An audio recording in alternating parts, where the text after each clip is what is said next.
Hello students, welcome once again. आज की video lecture में हम लोग स्केलर प्रोडक्ट के बारे में पढ़ेंगे।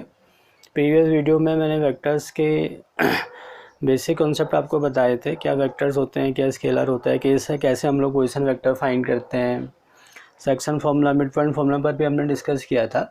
अब हम स्केलर प्रोडक्ट पर डिस्कस कर रहे हैं। तो जनरली क्या होता है कि देखिए, प्रोडक्ट आपने पहले भी पढ़े हैं, छोटी क्लास से आप लोग पढ़ते आ रहे हैं। मैट्रिक्स को जब आप मल्टीप्लाई करते थे, मैट्रिक्स मल्टीप्लिकेशन भी हमने पढ़ी हुई है 12th में, तो आपका रिजल्ट वहाँ पे मैट्रिक्स रहता था। इंटीजर्स को आप लोग मल्टीप्लाई करते थे तो आपका रिजल्ट इंटीजर्स रहता है। तो यहाँ पे जब हम स्केलर प्रोडक्ट कर रहे हैं वेक्टर्स का भी मल्टीप्लिकेशन होता है। दो टाइप की मल्टीप्लिकेशन हमारे पास है। एक है स्केलर प्रोडक्ट जो हम पढ़ने जा रहे हैं, फिर हम लोग पढ़ेंगे वेक्टर प्रोडक्ट। तो स्केलर प्रोडक्ट क्या है कि जब आपका रिजल्ट, अब आपने क्या करना है, ये नॉर्मल मल्टीप्लिकेशन नहीं है वेक्टर्स का कि जैसे जनरली आप लोग करते हैं कि सिंपली आपने मल्टीप्लाई कर दिया। समझिए कि एक टाइप से ये एडजस्टमेंट है। एक वेक्टर आपके पास ए है और एक वेक्टर आपके पास बी है। अब आपने उनको ऐसे प्रोडक्ट करना है, ठीक है, वो अकॉर्डिंगली होगा। अगर आपको रिजल्ट स्केलर चाहिए तो आप स्केलर प्रोडक्ट की प्रॉपर्टी अप्लाई करेंगे। तो अब जब आपको रिजल्ट स्केलर चाहिए, ठीक है, आप चाहते हैं कि जब आप इन दोनों को मल्टीप्लाई करें तो आपका आंसर एक कांस्टेंट आना चाहिए, कोई नंबर आना चाहिए। नंबर स्केलर क्वांटिटी होती है, कांस्टेंट आपको मिलेगा। तो उस प्रोडक्ट को हम लोग बोलेंगे स्केलर प्रोडक्ट। जब आप चाहेंगे कि आपका रिजल्ट स्केलर आए और अगर आपको लगेगा कि नहीं, हमको स्केलर नहीं चाहिए, हमको वेक्टर की ज़रूरत पड़ रही है, ठीक है, तो हम वेक्टर प्रोडक्ट बोलेंगे उसको। जब आपका रिजल्ट क्या होगा, वेक्टर आपको मिलेगा। स्केलर प्रोडक्ट को हम लोग डॉट प्रोडक्ट भी बोलते हैं। यही आपका डिसाइड करता है कि आपका रिजल्ट क्या आएगा, स्केलर होगा कि वेक्टर होगा, क्योंकि हम लोग सिंबल ये यूज़ करते हैं डॉट। जब आप मल्टीप्लाई कर रहे हैं, प्रोडक्ट कर रहे हैं, तो कोई ना कोई सिंबल तो आप लोग यूज़ करेंगे ना, और सिंबल ही आपका आइडेंटिफाई करेगा कि अच्छा डॉट प्रोडक्ट है कि क्रॉस प्रोडक्ट है, या फिर स्केलर प्रोडक्ट है कि क्रॉस प्रोडक्ट है।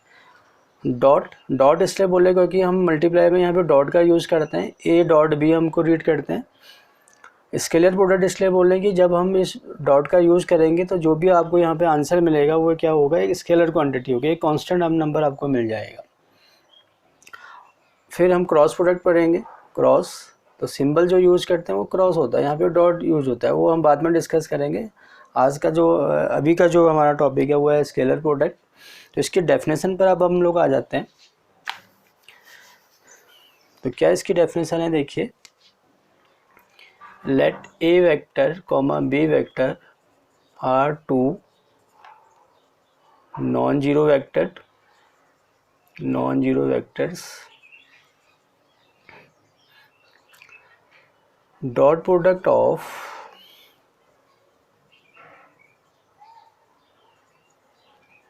ए vector comma B vector is defined as कैसे डिफाइन करेंगे उसको, देखिए, ए डॉट बी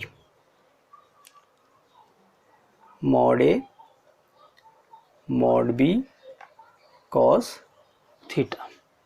ए और बी आपके नॉन जीरो वेक्टर्स होने चाहिए। डॉट प्रोडक्ट बोले या फिर स्केलर प्रोडक्ट बने, दोनों बात एक ही है। Dot product of A and B is defined as, कैसे डिफाइन करते हैं, देखिए, A dot B is equal to mod A mod B cos theta. Mod A आपका कांस्टेंट है, डिस्कस कर चुके हैं हम लोग। मॉड बी अगेन फिर से ये मॉडुलस है, कांस्टेंट ही है, तो ये भी कांस्टेंट है, ये भी कांस्टेंट है। और cos थीटा की वैल्यू बिटवीन -1 और 1, ये भी कांस्टेंट है। तो जब भी आप मल्टीप्लाई करेंगे तो आपका आंसर जो होगा कांस्टेंट होगा, जिसको हम स्केलर भी बोलते हैं। तो ये स्केलर प्रोडक्ट हो गया, डॉट प्रोडक्ट और स्केलर प्रोडक्ट। थीटा क्या चीज़ है, देखिए, where theta is the angle between A and B, और जो थीटा की वैल्यू होती है वो greater than 0 less than pi. तो ये उसकी रेंज है थीटा की। और फिगर देख लीजिए कि किन दो वेक्टर्स का हम लोग क्रॉस डॉट प्रोडक्ट कर सकते हैं। तो इस टाइप का फिगर आपके पास है। ए और बी आपके को इनिशियल वेक्टर होने चाहिए, एक ही पॉइंट से स्टार्ट होने चाहिए, और इनके बीच का एंगल क्या है, आपने थीटा है। जब तक इस फॉर्म में फिगर आपके पास नहीं होगी, आप वेक्टर्स का स्केलर प्रोडक्ट नहीं कर सकते। तो ये भी काफ़ी इंपॉर्टेंट है। क्वेश्चन में जब आप उसको अप्लाई करेंगे तो आपको देखना पड़ेगा कि इस टाइप का फिगर आपके पास है या फिर नहीं है।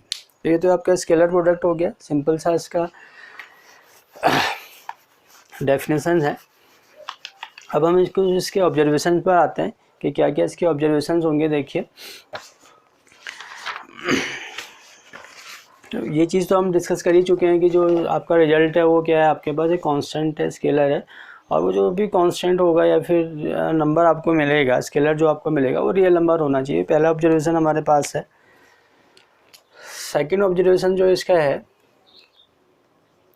If A and B are perpendicular vectors, ये काफ़ी इंपॉर्टेंट है, इस पर बेस्ड क्वेश्चन काफ़ी आते हैं। If A and B are perpendicular vectors then theta is equal to 0, theta is equal to 90 degree. Perpendicular vectors हो गया, एंगल बिटवीन देम इज 90। अब ए डॉट बी क्या होगा, देखिए mod A mod B cos 90, और कॉस 90 के लिए 0 होती है तो ए डॉट बी क्या होगा, 0 हो जाएगा। अगर वेक्टर्स आपके पास परपेंडिकुलर हैं, dot product will be 0, and vice versa क्या होगा, कन्वर्सली क्या होगा, if dot product equals to 0 then vectors are perpendicular.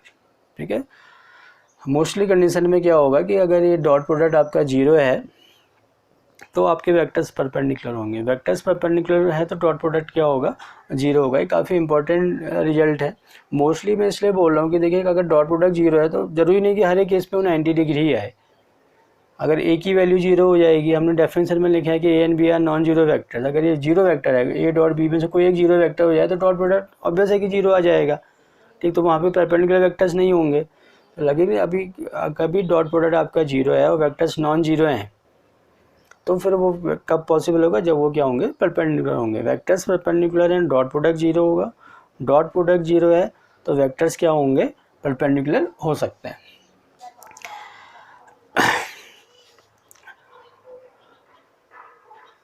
Third, ये भी काफ़ी इंपॉर्टेंट ऑब्जर्वेशन है। अगर हम ए डॉट ए करें, देखिए तो ये आएगा मॉड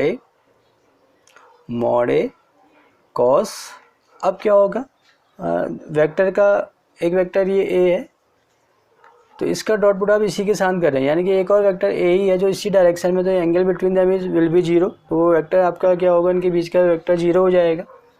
एक ही डायरेक्शन में वेक्टर है, ये भी ए है ये भी ए है, तो एंगल क्या हो गया आपका, 0 डिग्री हो गया। पैरेलल भी हो सकते हैं और कोलिनियर भी हो सकते हैं।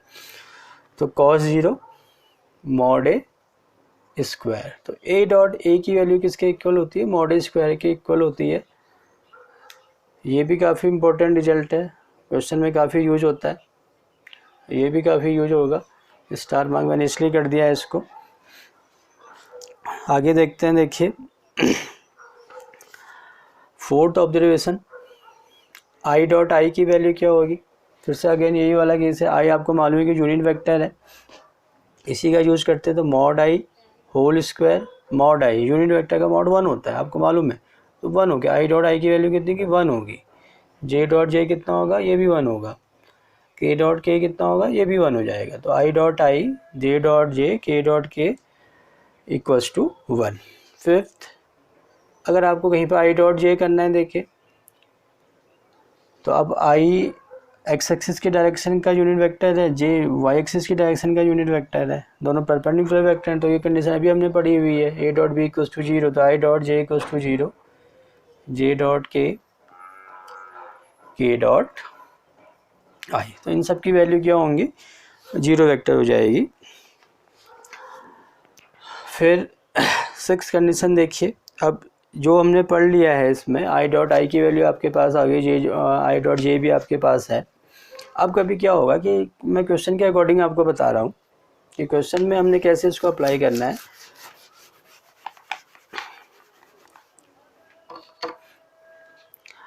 अब सपोज कीजिए कि वेक्टर आपके पास है a1 आई कैप, a2 जे कैप, a3 के कैप, ये ए वेक्टर है, और ये बी वेक्टर b1 आई कैप, b2 जे कैप, b3 के कैप। ए वेक्टर और बी वेक्टर आपके पास है।